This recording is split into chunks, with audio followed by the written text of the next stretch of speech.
विकासगंज के पचपोखरा गांव में मुस्लिम समुदाय का एक अहम बैठक में फैसला लिया गया कि अगर किसी शादी समारोह में डीजे बजाया गया तो गांव के मौलाना और काजी उस शादी में निकाह नहीं पढ़ाएंगे। साथ ही बाहर से किसी मौलाना को भी निकाह पढ़ाने की इजाजत नहीं दी जाएगी।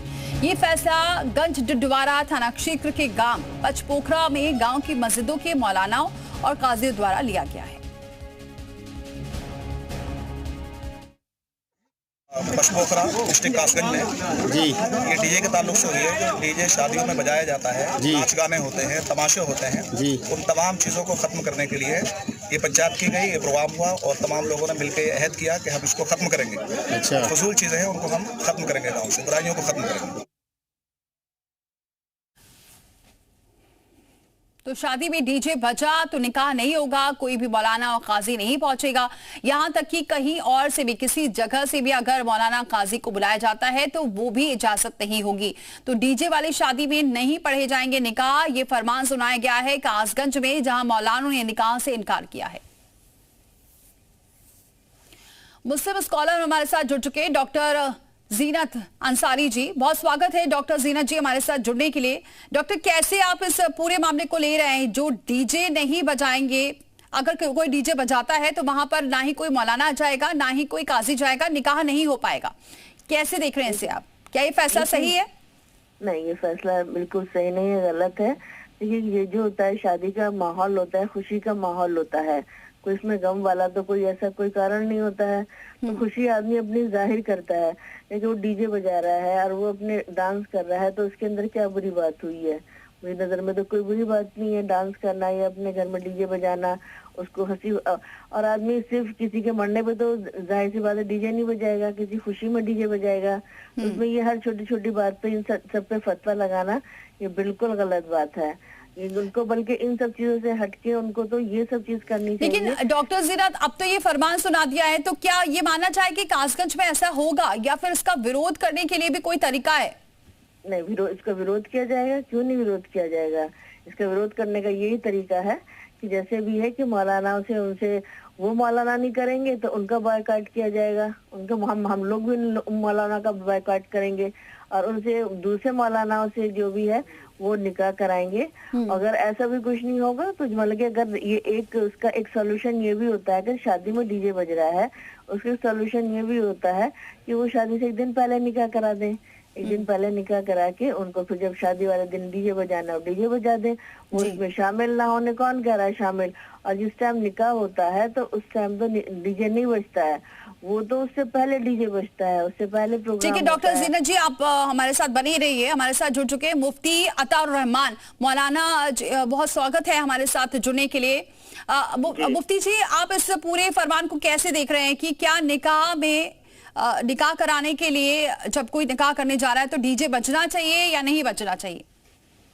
असल में मैं आपको बताऊं, नबी करीम सल्लल्लाहु अलैहि वसल्लम हमारे लिए आइडियल और नमूना है और उन्होंने निकाह का सही तरीका, निकाह कैसे होना चाहिए उसमें ये चीज शामिल की है कि निकाह मजमे आम में होना चाहिए, यानी वहां पर एक बड़ी तादाद में लोग मौजूद होने चाहिए। और निकाह सबसे अफजल वो होता है जो मस्जिद में होता है, मस्जिद के अंदर निकाह होना चाहिए। जब मस्जिद के अंदर निकाह होगा तो फिर ये डीजे बजने का कोई मतलब ही नहीं बनता है। लेकिन अगर खुशी में डीजे बज रहा है तो क्या आपत्ति है आपको?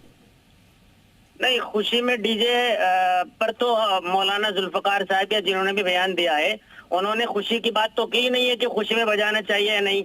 अव्वलन तो हम डीजे के खिलाफ हैं। तो खुशी में ही होता है ना? नहीं, निकाह का हमने बताया ना वो मस्जिद में होगा, मस्जिद में तो डीजे बजेगा ही नहीं। डॉक्टर जीनत जी आपको जवाब देंगी। डॉक्टर जीनत जी, देखिए वो ये कि अगर मस्जिद जब निकाह होगा तो डीजे नहीं बजेगा, ये बिल्कुल ये बात बिल्कुल फैक्ट है।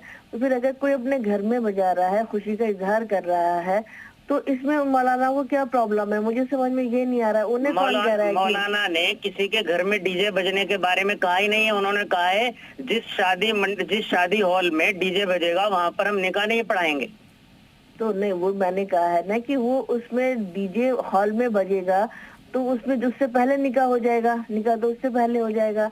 और इसके अंदर गलत अगर डीजे बज रहा है तो मुझे समझ में ये नहीं आ रहा है उसमें गलत क्या है, मुझे ये तो बताइए कि गलत इसमें असल में गलत और सही को तो वो पहचानता है जो शरीयत मोहम्मदी का पाबंद होता है। बिल्कुल, हम शरीयत में मुस्लिम बिल्कुल पर्सनल लॉ को मानते हैं, तो हमारे लिए तो हम वही बात कहेंगे जो हमारी शरीयत कहती है, कुरान और हदीस कहती है। यहाँ पर अपनी जो अपनी उसका आजादी का भी तो अपनी जो हमारा जो संविधान है तो वो ये भी कहता है ना कि हमारी अपनी भी तो इच्छा है ना।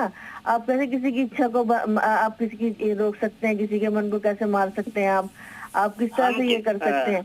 आपका ये है कि जो मुफ्तियाने किराम हैं उनका मसला बताने का होता है, इम्प्लीमेंट कराने का नहीं होता है। अगर कोई नहीं मानता है वो डीजे बजाता है तो बजाए। ये क्या है, ये कभी भी कोई भी फरमान क्यों लागू हो जाता है? अचानक से इतने दिन से डीजे बज रहा था, निकाह हो रहे थे, खुशियां मनाई जा रही थी, अब अचानक से नया फरमान जारी कर दिया गया? नहीं, नया फरमान कोई जारी नहीं होता है। शरीयत मोहम्मदिया जो 1400 साल पहले 1450 साल पहले थी वही है, आज भी उसी तरीके पर अमल होता है। अलबत्ता ये है इस्लाह मुआशरा, यानी जो मुआशरे में बुराई फैली हुई है उनको दूर करने के लिए बीच बीच में ऐलान या इजलास या कोई कॉन्फ्रेंस करनी पड़ती है, उसमें जो चीजें सामने आती हैं आप उसे नया कह रही हैं। ठीक है मुफ्ती जी, बहुत शुक्रिया हमारे साथ जुड़ने के लिए। डॉक्टर जीनत जी आपका भी बहुत शुक्रिया हमारे साथ जुड़ने के लिए। रुक रहे छोटे से ब्रेक के लिए, फौरन लौटते हैं।